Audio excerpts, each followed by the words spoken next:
Tinapay mula sa langit. A daily morning devotion with CRC Family.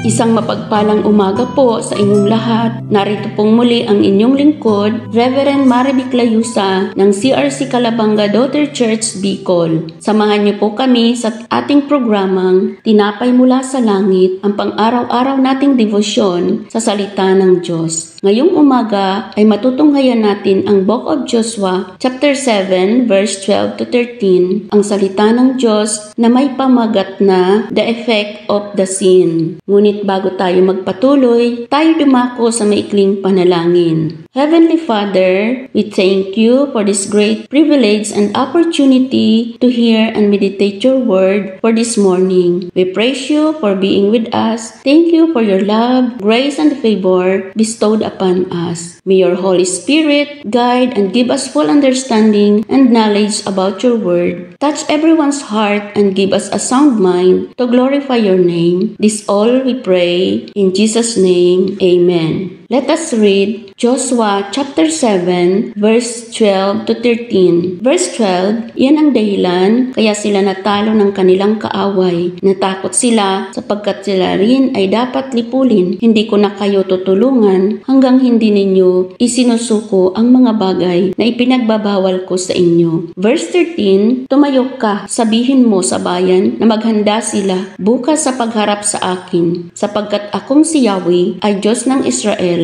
ay ganito ang sasabihin. Ikaw rin, Israel, ay dapat wasakin sapagkat may nagtatago sa inyo ng mga bagay na pinag-uutos kong wasakin. Hindi kayo makakaharap sa inyong kaaway hanggang hindi naaalis sa inyo ang mga bagay na iyan. Sa Diyos po ang papuri sa pagkabasa ng kanyang salita. Our message for today is about the effect of the sin. There is no effect without a cause. According to Google, cause and effect is the relationship between two events or situations where that cause is directly responsible for creating the effect. A logical system that organizes evidence to show how something happened. May resulta kasi may dahilan o pinag-ugatan ng mga pangyayari o sa kung anong ginawa, nakikita ang resulta o bunga nito. Pag-aralan po natin ang katotohanan ng napapaloob dito sa Joshua chapter 7 verse 12 to 13. Our passage for today will teach us the effect of the sin. We must know first the cause of Israel's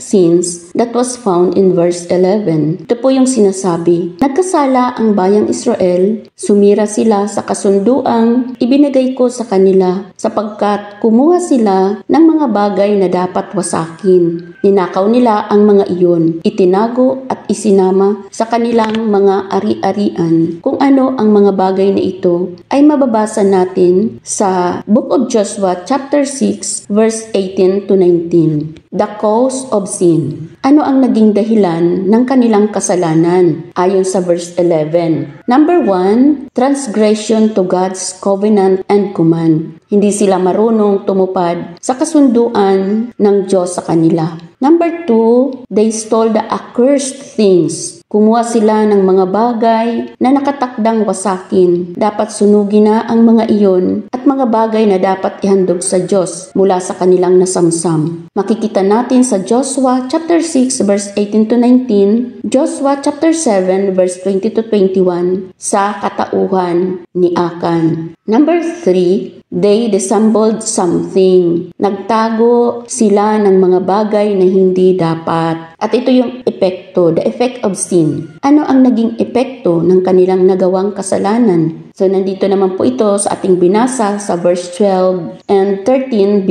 Number 1, fear. Nagkaroon sila ng takot dahil sa ginawa nila, dapat din silang lipulin. Number 2, failure to defeat their enemies. Ang hindi pagsunod sa sinasabi ng Diyos ay nagiging sanhi ng kapahamakan o pagkatalo. The children of Israel could not stand before their enemies dahil sa ginawa nila. Number 3, no victory against their enemies. They turned their back before them. Kailanman hindi magtatagumpay laban sa kaaway ang sumasalungat sa Diyos. Number 4, the Lord becomes angry. Ang Diyos ay mahabagin but He is a just God. Pinapanagot niya ang sinumang nagkasala. Number 5, they were accursed. Isinumpa sila ng Diyos. May kaakibat na sumpa ang hindi sumusunod sa sinasabi ng Diyos. Number 6, the Lord will never be with them. Hindi mararanasan ng isang tao ang pagsama ng Diyos kapag siya ay namumuhay sa kasalanan. Number 7, their sins displease God. Hanggang hindi nila isinusuko sa Diyos ang mga bagay na pinagbabawal sa kanila,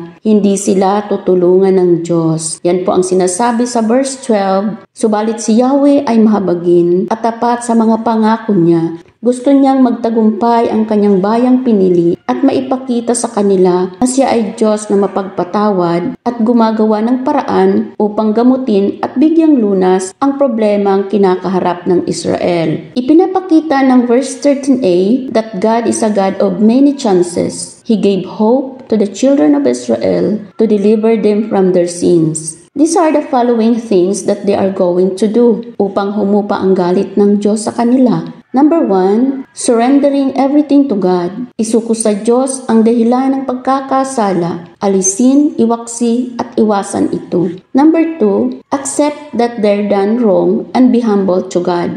Marunong tumanggap ng pagkakasala at buong pusong magpakumbaba sa Diyos. Number 3, don't treasure the accursed things. Huwag papahalagahan at gagawin ang mga bagay na kinakasuklaman ng Diyos at hindi nakapagbibigay sa Kanya ng kaluguran. Number 3, sanctify themselves before the Lord. Pagsisihan at talikdan ang mga kasalanan, humingi ng tawad at tulong sa Diyos na Siyang may kakayahang baguhin at linisin sa pagkakasala. Ayon sa 1 John chapter 1 verse 9, if we confess our sins, He is just to forgive us our sins and to clean us from all unrighteousness. Sa ating pong conclusion, sa pagpasok ng mga Israelita sa Promised Land ay may mga tuntunin na ibinigay ang Diyos na dapat nilang sundin at gawin upang mapabuti ang kanilang buhay.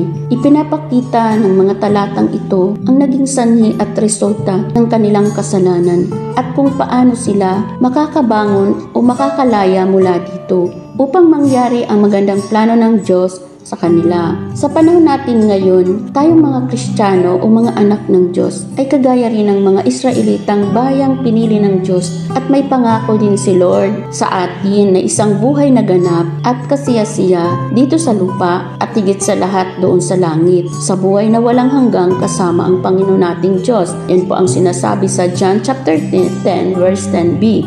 Tandaan natin ang sinabi sa John 15 verse 5b, sapagkat wala kayong magagawa kung kayo'y hiwalay sa akin. Dapat palagi lang po nating susundin ang kalooban ng Diyos at bigyan siya ng kaluguran habang tayo ay nabubuhay. Dapat hindi po kasalanan ang ititago natin sa ating mga puso, kundi salita ng Diyos. Amen. Tayo po ay manalangin sa ating pagtatapos. Panginoon, salamat po sa iyong mga salita na nagbigay sa amin ng kaunawaan upang iwasan namin ang paggawa ng mga bagay na hindi ayon sa iyong kalooban at mga kasalanan na nagdudulot ng kapahamakan. Naway, ang maganda mo pong plano ang siyang lakaran namin.